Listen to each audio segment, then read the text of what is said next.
could write a book about the way you walk and whisper and look. T'as mis un très bon élève parce qu'on lui avait dit originalité et intensité, oui. Et il a trouvé ça dans les 3 livres de notre ami Stanislas. Oui, Stanislas Rigaud, libraire à Paris, dans le 16e arrondissement, librairie Lamartine. Alors c'est vrai que pour nous, les amoureux des livres, Laurent, septembre, c'est Noël. Voilà, septembre, c'est Noël. Parce qu'on a plusieurs centaines de livres qui sortent, sauf que, vous savez, comme dans une ode de Père Noël, voilà, plus de 500 exactement, sauf qu'il y a toujours le bon, le moins bon, et le truand. Voilà, il y a des choses qui sont... Moi, j'ai lu toutes vos sélections proposées en début d'été, et je me suis régalé. Merci, Laurent. Mais c'est grâce à nos libraires. Alors, ce matin, 3 romans de 3 romancières françaises. C'est le hasard, mais tant mieux, 3 romancières. Alors, vraiment, le maître mot, vraiment plus que jamais, c'est intensité, rebondissement, suspense. Franchement, ce sont ce qu'on appelle dans le langage des libraires des page-turners, c'est un anglicisme, c'est-à-dire on tourne la page. On ne peut pas s'empêcher de tourner les pages. Pas 3 livres qui se ressemblent quand même. Ah, pas du tout. Bon. Ah non, pas du tout. Vous allez voir. Alors, on va commencer par, peut-être, allez, mon chouchou, Karine Thuil. On sait que c'est une romancière formidable. Elle est quadragénaire, elle produit des bouquins qui sont toujours merveilleux. Celui-ci, à mon avis, c'est un des meilleurs. Les choses humaines chez Gallimard. Alors, famille sur le papier, tout va bien, sauf qu'un tsunami va bouleverser la quiétude de cette famille. Je ne vous en dis pas plus. Voici ce que vous en dit Stanislas.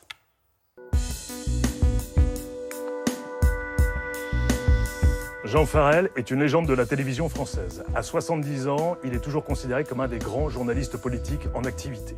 Sa femme, Claire, de 27 ans, sa cadette, est quant à elle une brillante essayiste. Un de ses ouvrages fait toujours référence dans le domaine du féminisme.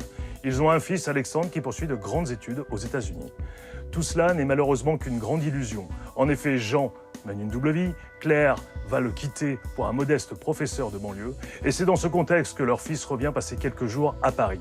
Un drame terrible va arriver et la machine médiatico-judiciaire va se lancer aux trousses des Farel. Karine Thuil, avec Les choses humaines, réalise le grand roman de société de cette année 2019. Elle prend ses lecteurs et les met dans le brûlot qu'elle dessine à partir de sujets qui grattent au quotidien. C'est le missile de cette rentrée.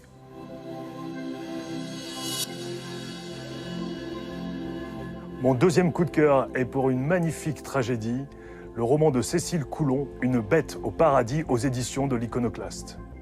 Bienvenue au paradis. C'est le nom du domaine d'Émilienne, une ferme et quelques terres qui permettent à la vieille dame de survivre et de faire vivre aussi ses petits-enfants qu'elle a recueillis à la mort de leurs parents. La vie est rude, mais la vie est belle. Si ce n'est que Blanche, la petite fille, est devenue une adolescente et qu'elle tombe amoureuse d'un garçon du village. C'est ainsi qu'un vent mauvais va commencer à souffler sur le paradis.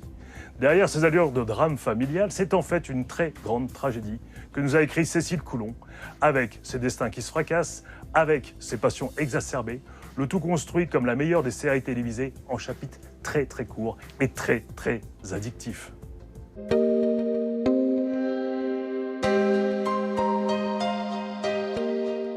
Et pour terminer, le grand roman historique de cette rentrée littéraire, Yannick Granec, Les Simples, aux éditions Anne Carrière.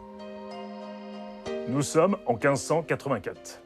À l'abbaye de Notre-Dame-du-Loup habitent les sœurs bénédictines qui fabriquent des baumes à partir des simples. Les simples, ce sont des plantes médicinales qui se trouvent telles quelles dans la nature. Mais faut-il encore savoir s'en servir? Et les sœurs savent. Mais l'arrivée d'un évêque bien décidé à mettre la main sur le domaine va tout bouleverser. Grand roman historique, mais peut-être avant tout grand roman de lettres, servi par une langue à la fois dense, belle, forte, mais rude, c'est un des chocs de cette rentrée littéraire. Bonne lecture à tous. Oui, il y a du suspense, en fait. Je vous le confirme, monsieur Mignolas. Dans chacun. Oui.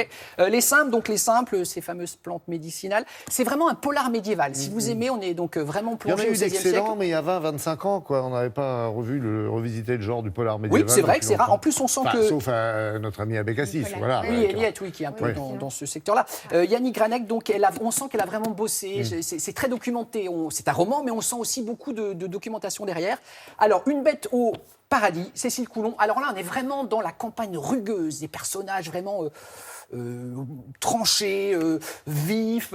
On est dans une espèce d'ambiance pesante. Là encore, je suis désolé, ce matin, alors vous avez vu, les bouquins, il ne se passe pas des choses très formidables, hein. Il y a quand même des catastrophes un peu partout, mais d'un sens, Monsieur Bignola, c'est pas mal, parce que en lisant les catastrophes des autres, on se dit que notre vie, finalement, elle n'est pas si mal.